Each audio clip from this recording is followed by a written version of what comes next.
Hello and welcome to Live a Little Higher.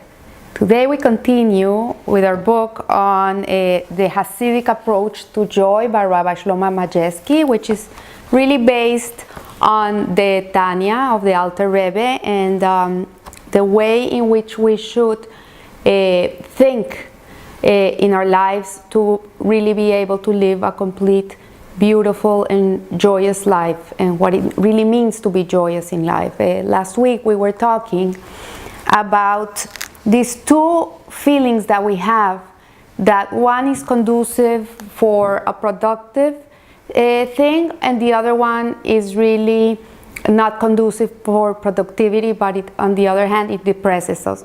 So one is merirus, which is a sadness that brings bitterness inside of us, and this bitterness is like a jump board that will allow us to change our ways and connect to a higher self and change whatever is not right in our lives and help us move forward.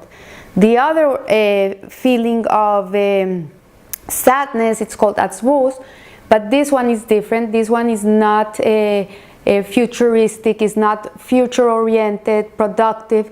This one, on the other hand, drowns us. It brings us down. It brings us into a black hole that doesn't allow us to correct ourselves and move forward in life. And here, Rabbi Majewski says, why would a person in a certain situation feel atzvus, and if another person would live the same situation, instead of feeling atzvus, would feel merirus? Like, what makes a person feel one or feel the other? And we were talking in previous chapters about how our thoughts are so important in our lives, because really the thoughts are the driving force. Whatever you're thinking is what you're feeling, and if you don't redirect your thoughts in a positive way, then you're going to be a negative person and you're going to have a negative life, because everything around you is going to be showing you what you're feeling. And so he says that this part of controlling the thoughts, it might sound very easy, but in reality it's not so easy. Some people really struggle controlling their thoughts. It's not easy for them to let go of an ugly thought, of a bad feeling. And he says here what determines if a person is being able to control his thoughts or he's not being able to control his thoughts. If that person falls into merirus and he is able to jump up higher and change his ways, or he's just drowning in atzvus, in depression, and he's not being able to move forward. So the answer he gives us here, and this is the answer of the Torah, really, is that there is one point lying at the core of these both issues, of either you fall into this category of sadness, or if you're able to control your thoughts or not, and it's called yeshus. And yeshus means ego. If we are obsessed with ourselves, with the self, then it's going to be very hard for us to be able to move forward in life, because we're so focused on ourselves. Everything is about us. So if a person walks right next to you and he's a friend of yours and he doesn't stop to say hi, this is going to depress you. This is going to make you feel bad and you're going to get angry.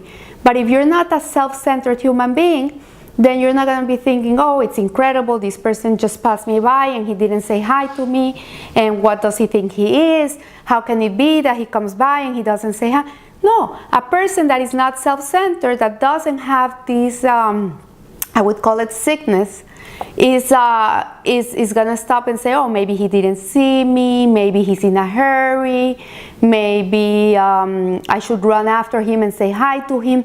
So a person that is not self-centered will never be affected by these things, because it's not about him. Life is not about him. But a person that is self-centered, everything is about him. This is a type of person that if someone, a brother, has good fortune, he's going to be thinking, oh, what is in it for me? How does this affect my life? Instead of being happy for the brother and saying, oh, I'm so happy that he had something good happen to him. So this is what the Yeshus does. And sadly, many times we fall into it. Whenever you feel drowned and every time you feel down and you feel anger coming up to your face, this feeling will bring you down, but it's you, because it affects the self, it affects the I. But if the I is nullified, it's bitul, how they call it in Hasidic terms, it's nullified, then it really doesn't affect you at all. It's not gonna be a problem. And you see it with people.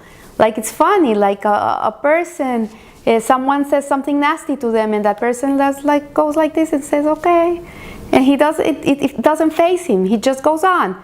And then you see another person that same person says something nasty to them or the same thing at the same situation, and he'll get all upset. Why? Because what it's attacking, it's the ego, it's the Yeshus.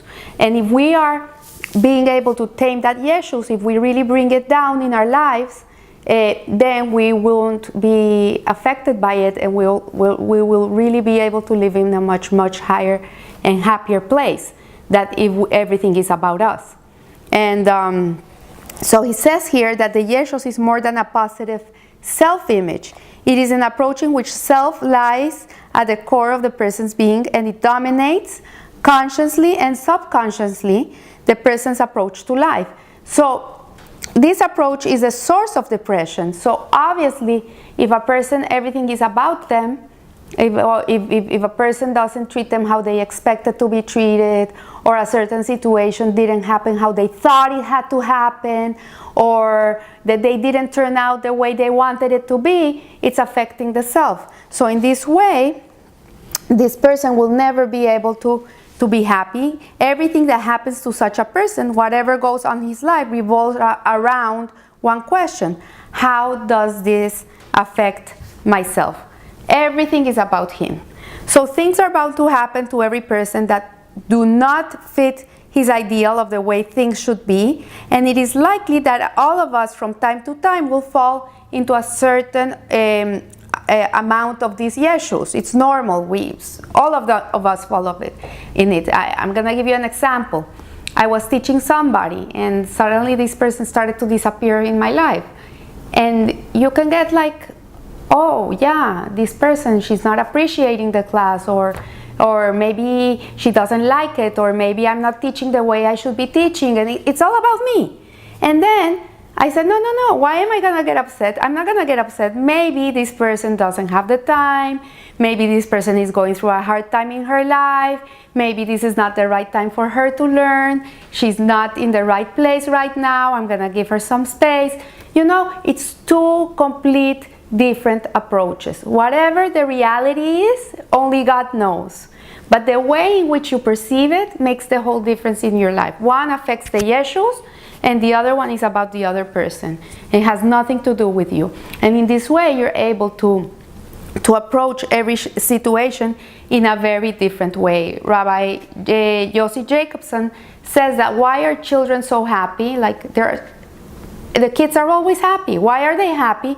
You see them, they can get into a fight with a little kid for a toy, and they're pulling each other on the toy, and they can cry for 2 minutes, and then 2 seconds later they're screaming and laughing and playing together again. An adult, it's the other way around. He fights and he never talks to that person again. It takes years for them to get together again. Why? What is the difference? So he says the difference is that for a child, it's more important to be happy than to be right. And for an adult, it's more important to be right than to be happy. And this makes the whole difference. When it's about us, the Yeshus, I am right, he did this to me, it's about me, then it's very hard to ever get happy in life. It's impossible, because obviously everything's going to affect you. So he says here that there are no absolutes have. Everybody thinks about himself in a certain way. We all think about ourselves. But the question is, in which way? In which way do you think about yourself?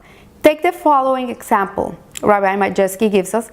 There's a physician, and he treats a patient who has a difficult disease, okay? And he succeeds in curing this person. And he's very happy because he was able to cure the person. So he says that first he focuses on the good that he has accomplished. He's happy that the person is not suffering anymore, that the person is able to go back into a normal life, and his family are happy that they're not suffering anymore because their loved one is fine. So this is not a Yeshu's approach. This is a selfless approach. The second approach would be that the doctor feels like he won the lottery, like it's all about him. Oh, look how intelligent I am. I was able to cure this person. It's about him. It's about his status, about his dignity. So these two approaches are very different. So in life, we have to try to live with the Bitul approach, trying to nullify ourselves. Every time you're put into a situation and your I comes into mind, just stop for 1 second and say, okay, how is that person feeling? What does God want from me? What is right? What is the right thing to do? These questions will take you away from your selfishness, and in a way that you're going to be able to think outside of the box. And selfishness does not mean self-love. Self-love is important. We need to love ourselves. We need to appreciate who we are and what Hashem expects from us. It gives us responsibility, like, oh, Hashem made me, He put me in this world, I am precious to Him, I have an obligation, I have a responsibility. This is healthy self-esteem. But when we are only thinking about ourselves and we don't have space for someone else, then that becomes Yeshu's, and that is really the formula for a very unhappy life. So I want to wish you a good week, a happy week, a healthy week, a Bitul week, nullified week, and live a little higher. Thank you.